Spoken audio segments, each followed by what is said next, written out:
Have you ever been drawn to ask why these illusion ghosts even exist in the first place?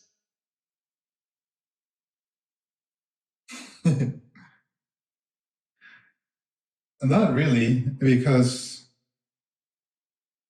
the why usually comes from the illusion itself. The illusion itself likes to ask why so that it can remain in its illusion.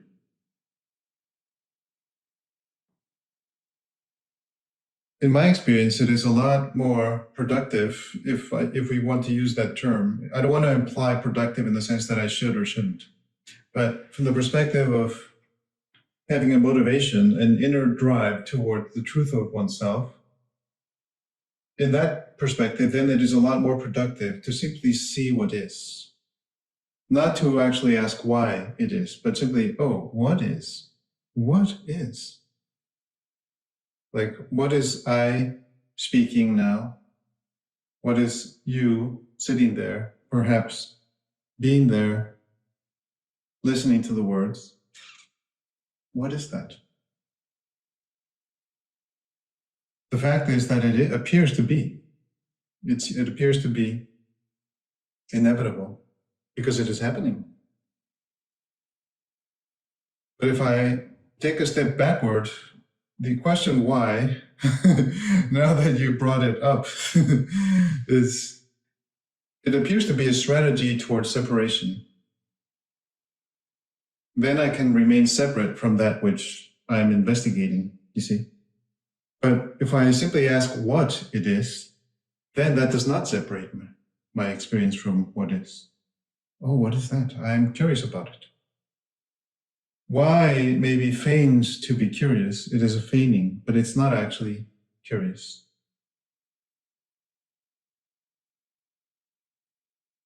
Perhaps sometimes this question can be very helpful to illuminate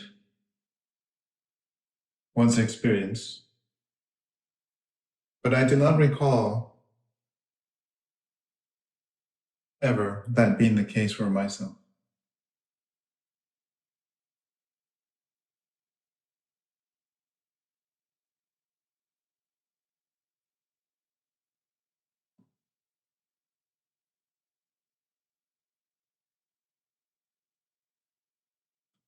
Only when it comes to really maybe the study of like science, then it makes a lot of sense. The questions like, there's a big one, like why are people unhappy? But then that brings me very quickly, right now, am I unhappy? And then it is not really a question of why, then it's a question of what? Oh, what is me and what is unhappy right now? You see, the why is gone. The why was at the beginning as a more kind of over expansive perspective. Why? What appears to be more effective in yielding insights, glimpses of whoever it is that I am.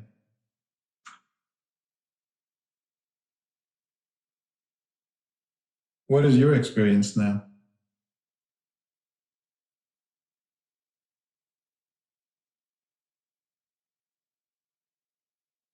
I'm trying it out using your example of why are people unhappy?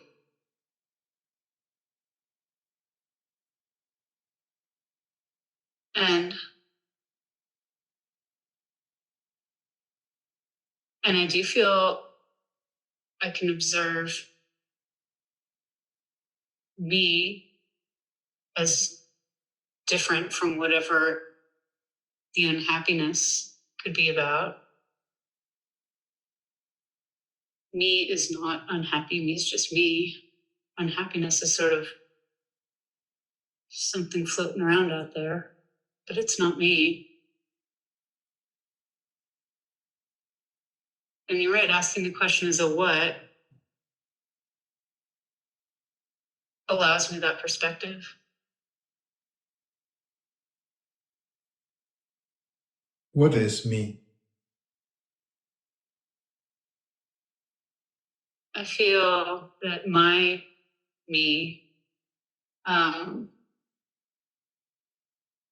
is sort of the peaceful observer.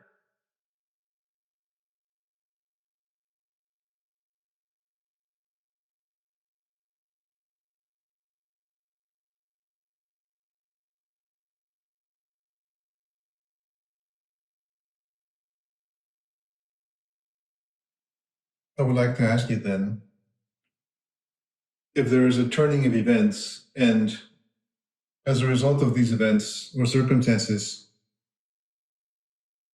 unhappiness now is taking hold of me, would that be the same me?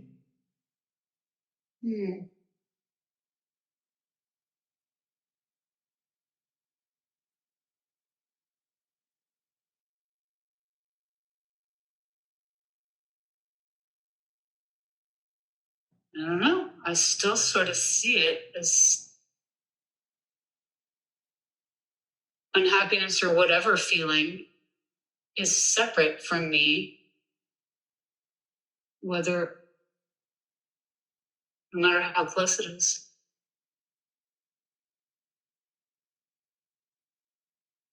Does that even make sense? Should I just say a sentence that made sense or no? I don't know. Does it make sense to you? Yeah. Well then, who cares what we think?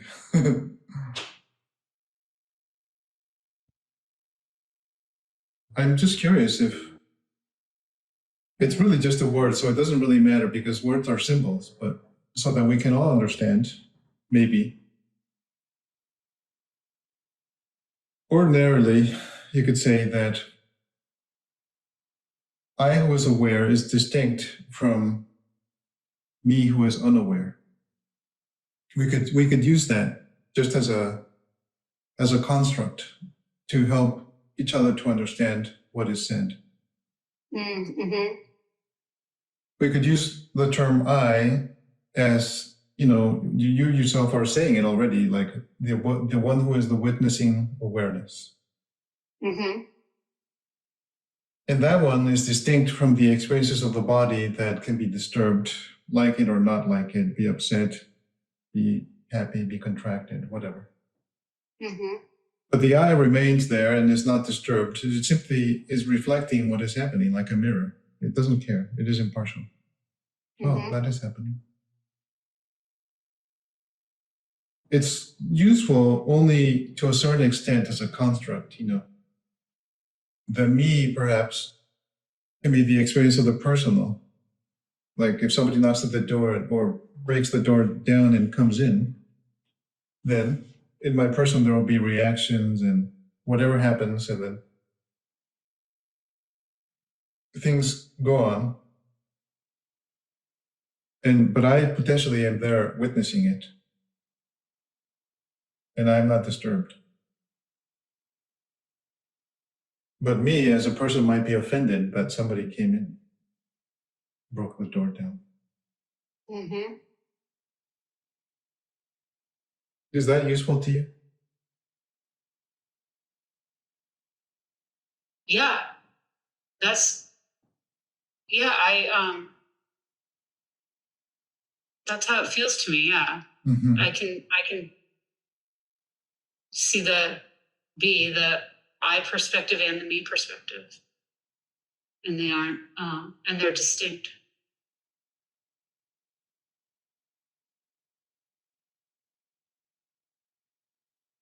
The distinction is, it's only, this is a word that's not even necessary, but potentially it could be helpful, but maybe potentially not forever, just temporarily, as long as I'm still confused about me and I. What I really mean is not in anyone specifically here, but in general, this is the primary confusion in many individuals, because me is subject to conditions and circumstances, therefore it changes. my personal attitudes to, somebody coming in, breaking the door down, or calling me when I'm busy or whatever. There will be reactions to that. And to the extent that I identify with that me, then there will be unhappiness, you see? But if I'm not identified with it, yeah, it's fine.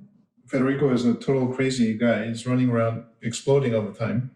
But I don't care. I am fine. He can do whatever he wants. You see? Yeah.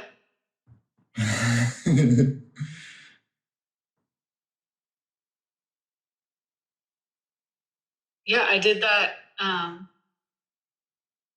in the past couple of days. I realized that I absolutely hate living in Texas. And despite having a husband who I love very much that's here and moving from California a few years ago and having a lovely life circumstance out here on paper, I fucking hate Texas, you guys. And so I realized the me hated a lot of Texas. The I was like, whatever, we're here. But the me had a whole lot of opinions and feelings and justifications. And then it was like, just sort of sat with it till it dissolved. Oh.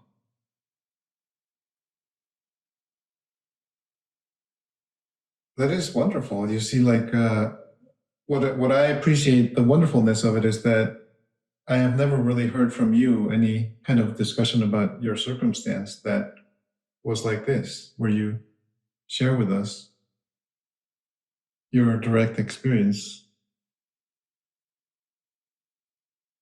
So that is, at least I appreciate it. I hate living in Texas, and there's a lot of energy there. And then perhaps discovering that it's not really I who hate it, it's my person, which is not to discount it or to diminish it, because there might be a very good reason why it hates it.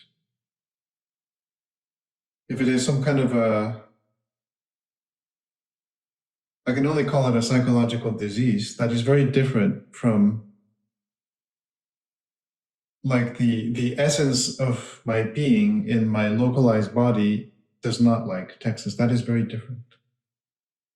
Mm-hmm. Do you understand what I'm saying? Mm-hmm.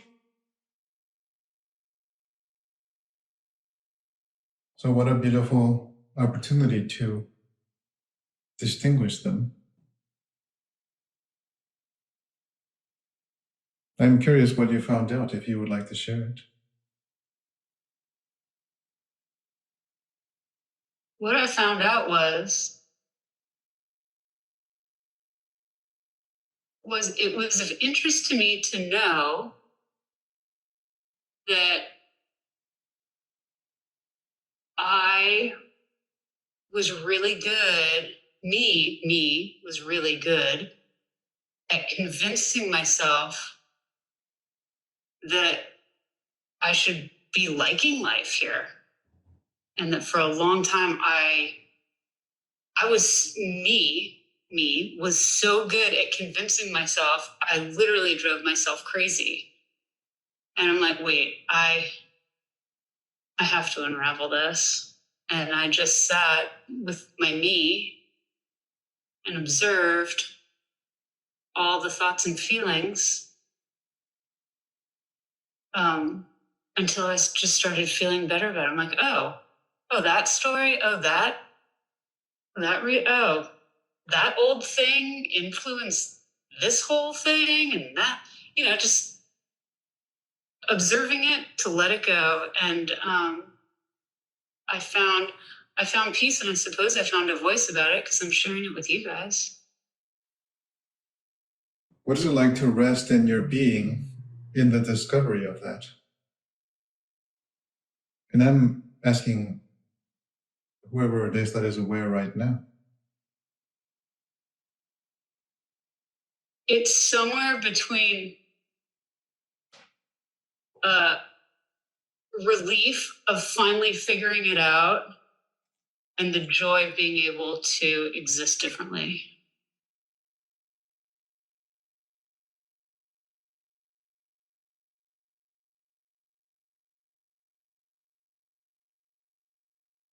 The joy of being able to exist differently.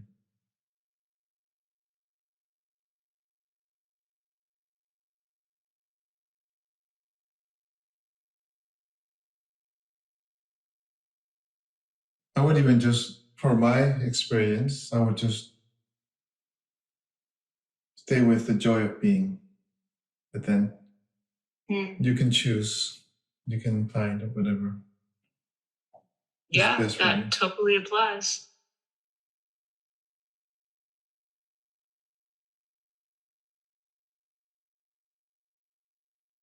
The joy of being does not distinguish location or time. It is timeless. It doesn't have a place. It is right now.